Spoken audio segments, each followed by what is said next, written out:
മഴ കനക്കും 6 ജില്ലകളിൽ yellow alert. മിന്നലിനും കാറ്റിനും സാധ്യത. പുറത്തു വന്നത് RSSന്റെ യഥാർത്ഥ മനസ്സിലിരിപ്പെന്ന മുഖ്യമന്ത്രി പിണറായി വിജയൻ. നമസ്കാരം. ഈ മണിക്കൂറിലെ ഏറ്റവും പ്രധാനപ്പെട്ട 10 വാർത്തകളുമായി ജനയുഗം ഓൺലൈൻ മോജോ ന്യൂസിലേക്ക് സ്വാഗതം.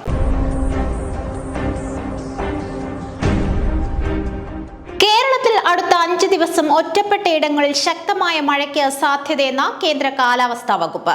ഇന്ന് 6 ജില്ലകളിൽ യെല്ലോ അലർട്ട് പ്രഖ്യാപിച്ചു. പത്തനംതിട്ട, ഇടുക്കി, തൃശൂർ, പാലക്കാട്, മലപ്പുറം, വയനാട് ജില്ലകളിലാണ് യെല്ലോ അലർട്ട്. തിരുവനന്തപുരം, പത്തനംതിട്ട, മലപ്പുറം, വയനാട് ജില്ലകളിൽ നാളെ യെല്ലോ അലർട്ടാണ്. ഇവിടങ്ങളിൽ ഒറ്റപ്പെട്ടയിടങ്ങളിൽ മിന്നലോടുകൂടിയ ശക്തമായ മഴയ്ക്കും 30 മുതൽ 50 കിലോമീറ്റർ വരെ വേഗതയിൽ ശക്തമായ കാറ്റിനുമുള്ള സാധ്യതയാണ് പ്രവചിക്കപ്പെട്ടിരിക്കുന്നത്.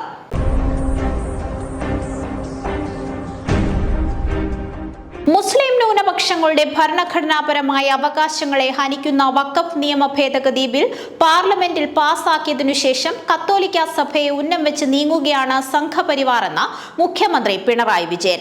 RSSന്റെ മുഖപത്രമായ ഓർഗനൈസറിൽ വന്ന ലേഖനത്തെ വിമർശിച്ചുകൊണ്ടാണ് മുഖ്യമന്ത്രി രംഗത്തെത്തിയത്. ന്യൂനപക്ഷ വിഭാഗങ്ങളെ ഓരോന്നോരോന്നായി ലക്ഷ്യം വെച്ച് പടിപടിയായി തകർക്കാനുള്ള ഒരു ബൃഹത് പദ്ധതിയുടെ ഭാഗമായി വേണം ഇതിനെ കാണാനെന്നും പുരോഗമന ജനാധിപത്യ മതനിരപേക്ഷ പ്രസ്ഥാനങ്ങൾ സംയുക്തമായി നിന്ന് ഇതിനെ ചെറുക്കണമെന്നും മുഖ്യമന്ത്രി ആവശ്യപ്പെട്ടു.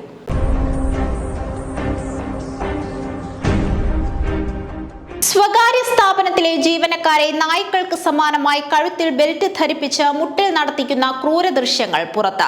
പെരുമ്പാവൂരിലെ അറക്കൽപ്പടിയിലുള്ള സ്ഥാപനത്തിലാണ് തൊഴിലാളി പീഡനം നടന്നതെന്നാണ് പോലീസ് നൽകുന്ന വിവരം. ജീവനക്കാർ പാൻസൂരി കഴുത്തിൽ ബെൽറ്റ് ധരിച്ച് നായ്ക്കളെ പോലെ മുട്ടിലിഴയുകയും നാണയം നക്കിയെടുക്കുകയും ചെയ്യുന്ന ദൃശ്യങ്ങളാണ് പുറത്തുവന്ന വീഡിയോയിലുള്ളത്. പ്രഷർ കുക്കർ, പാത്രങ്ങൾ, തേയില, കറി പൗഡർ പോലുള്ള വസ്തുക്കൾ വീടുകളിൽ കയറി വിൽപ്പന നടത്തുന്നവരാണ് ജീവനക്കാർ. ഇവർ ഓരോ മാസത്തെയും ടാർഗറ്റ് തികച്ചില്ല എന്ന പേരിലാണ് ക്രൂരപീഡനം.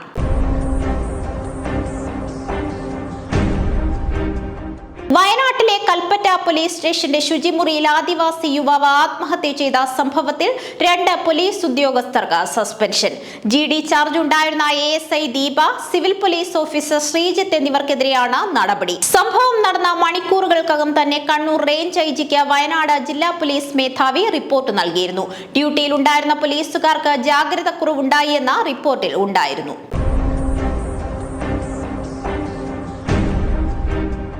ഇന്ത്യ ശ്രീലങ്ക ഉഭയകക്ഷി ബന്ധത്തിൽ നിർണായക ചുവടുവെപ്പ്. ഇതാദ്യമായി ഇരു രാജ്യങ്ങളും തമ്മിൽ പ്രതിരോധ സഹകരണ കരാറിൽ ഒപ്പിട്ടു. ഇന്ത്യയുടെയും ശ്രീലങ്കയുടെയും സുരക്ഷാ താൽപര്യങ്ങൾ പരസ്പര ബന്ധിതവും പരസ്പര ആശ്രയത്വത്തിലുള്ളതുമാണെന്ന് പ്രധാനമന്ത്രി നരേന്ദ്രമോദി കൊളംബോയിൽ പറഞ്ഞു. മോദിയും ശ്രീലങ്കൻ പ്രസിഡന്റ് അനുരകുമാര ദിസനായകയും തമ്മിൽ നടന്ന ചർച്ചയ്ക്ക് പിന്നാലെ ഒപ്പിട്ട 7 കരാറുകളിലൊന്നാണ് പ്രതിരോധ സഹകരണ ഉടമ്പടി.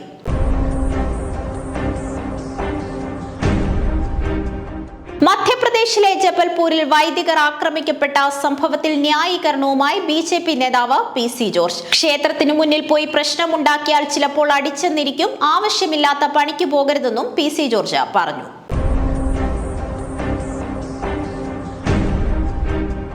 പാലായിൽ വിദ്യാർത്ഥികൾക്ക് മുന്നിൽ തമ്മിൽ തല്ലിയ അന്തിനാട് ഗവൺമെന്റ് UP സ്കൂളിലെ അധ്യാപകർക്ക് കൂട്ട സ്ഥലം മാറ്റം.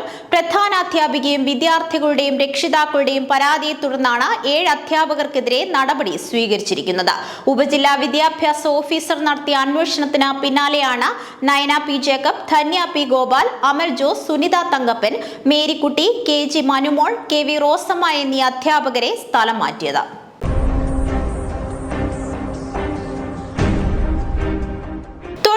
ജോലിക്കിടെ മിന്നലേറ്റ് 7 സ്ത്രീകൾക്ക് പരിക്ക്. മുണ്ടക്കയം ടൗണിന് സമീപം കിച്ചൻ പാറയിലാണ് സംഭവം. 32 പേരാണ് ഇവിടെ തൊഴിലുറപ്പ് ജോലിയിൽ ഏർപ്പെട്ടിരുന്നത്. മിന്നലേറ്റ് 7 പേർ നിലത്ത് വീഴുകയായിരുന്നു. ഉടൻ തന്നെ നാട്ടുകാർ ചേർന്ന് ഇവരെ ആശുപത്രിയിൽ എത്തിച്ചു. ആരുടെയും പരിക്ക് ഗുരുതരമല്ല.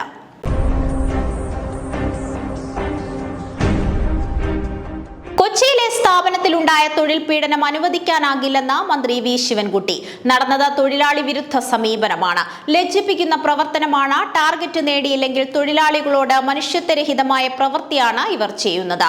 ശക്തമായ തൊഴിൽ നിയമം നടപ്പാക്കുന്ന കേരളത്തിൽ ഇത് അനുവദിക്കാനാകില്ല.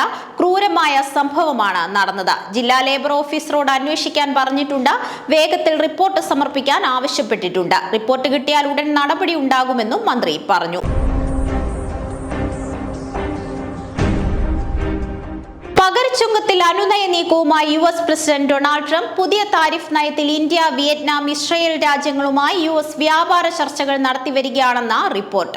ഈ രാജ്യങ്ങളുടെ പ്രതിനിധികളുമായി ഡൊണാൾഡ് ട്രംപ് വ്യക്തിപരമായ ചർച്ച നടത്തുന്നുണ്ടെന്നും റിപ്പോർട്ടുണ്ട്. പകർച്ചുങ്കം പൂർണ്ണമായും ഒഴിവാക്കുന്നതിന്റെ ഭാഗമായാണ് ചർച്ച.